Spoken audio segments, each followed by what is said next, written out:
Okay, let's create some headaches and solve some problems at the same time. All right, I'm just going to show some pictures here and kind of explain what these are, and then I'll come back and talk about it all.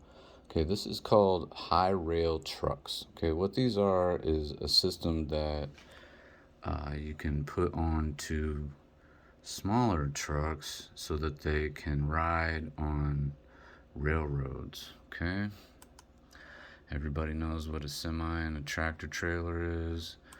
Okay, so this is a video on YouTube, diesel engine working function, and this will explain to you that, I'm just going to play the first few seconds.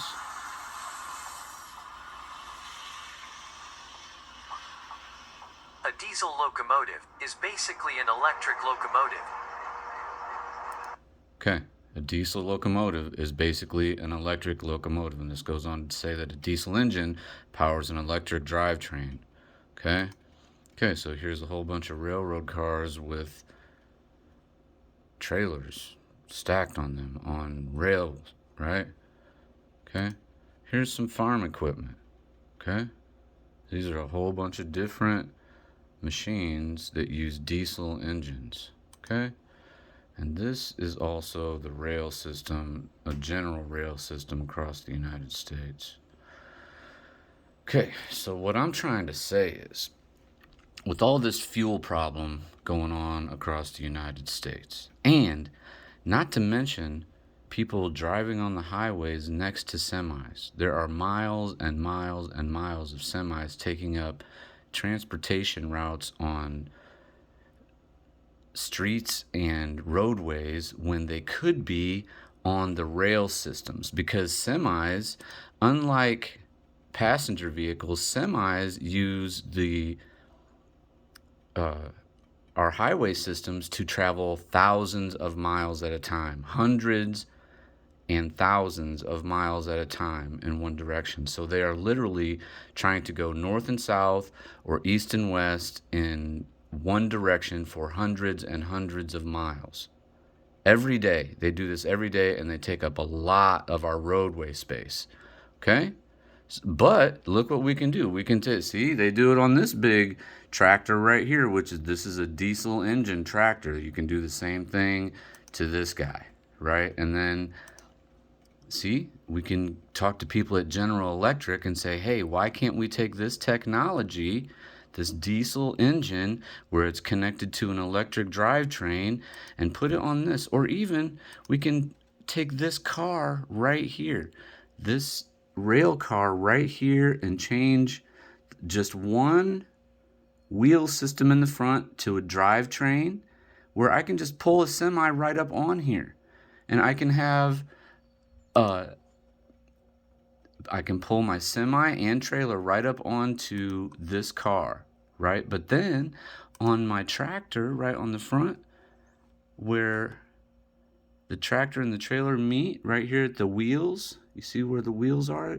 You can just have at the rear wheel, have another universal joint so that it can be connected to another universal joint on the drive of this car, so that you can just use the engine, the semi engine, to drive this car on the rail system and go thousands and thousands of miles on empty rails.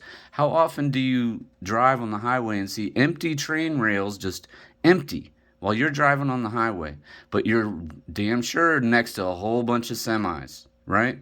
So you can create a little bit of headaches, because you would have to cross-train semi-drivers as railroad engineers. But that isn't very hard. I mean, they have CDL license. They're not stupid.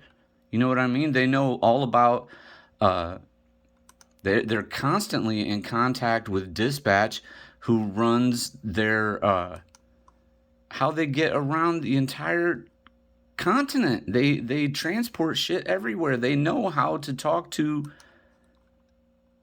their dispatchers so that they're on the correct railing systems. And all right, so that's just, and just think about the exponential fuel savings, right? Because basically they can just set their vehicle on coast. idle. They will idle their engine and drive an electric motor, and they will save exponential amounts of money in fuel and get them off of the highways. That's the other thing too.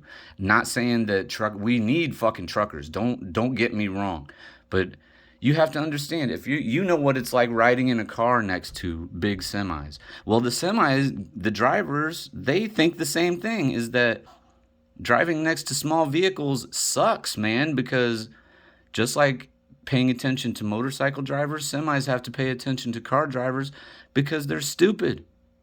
They don't pay attention and they can get really hurt. Okay, but this way we can save a lot of fuel. We can get a lot of, and it would be so much more efficient. It would be so much less stress on the semi-truck drivers and less stress on regular people driving on the highways and streets, because you would take thousands of miles of north and south and east and west semi drivers and be able to just, so they can pull right up on this. And then when they get to their destination, they have a junction where they can pull their vehicle, disconnect from this trailer, and just drive right off and go deliver it in the city, and then come right back and get on another skateboard and connect their drivetrain and do the same thing. And when they deadhead, it would be so much easier because they would save on so much fuel. It's incredible how much fuel they would save. All right, so here's the other thing with this diesel engine connected to an electric drivetrain. We have people who are farmers down in Georgia. Well, look at all this farm equipment that uses diesel engines. Why aren't we using this diesel engine, which you can put, I'm telling you, you can, I'm going to guess, this is a guess, but I'm guessing that you can take a diesel engine out of a VW Rabbit, a 1986 VW Rabbit diesel engine, and connect it to an electric drivetrain and run every one of these pieces of equipment considerably, exponentially. How much fuel would all of our farmers save by using the technology that's available? Why isn't somebody talking to General Electric about this and having them hook up how much fuel we could save? And it's not very hard. We could convert every one of these. All you have to do is put in an extra universal joint on the drive wheels. That's it. An extra universal joint right there on the last drive wheel of every track. It's easy. You could do this in a year. It's easy.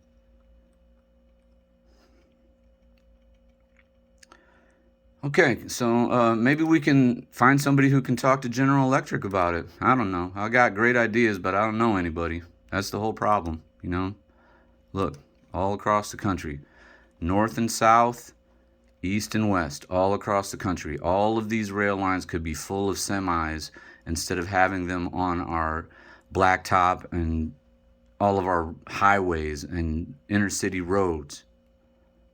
It's incredible the amount of just stress and headaches and fuel that would be just, it's exponential, the amount of impact this could have. All right, that's enough. Thanks for listening to me, guys.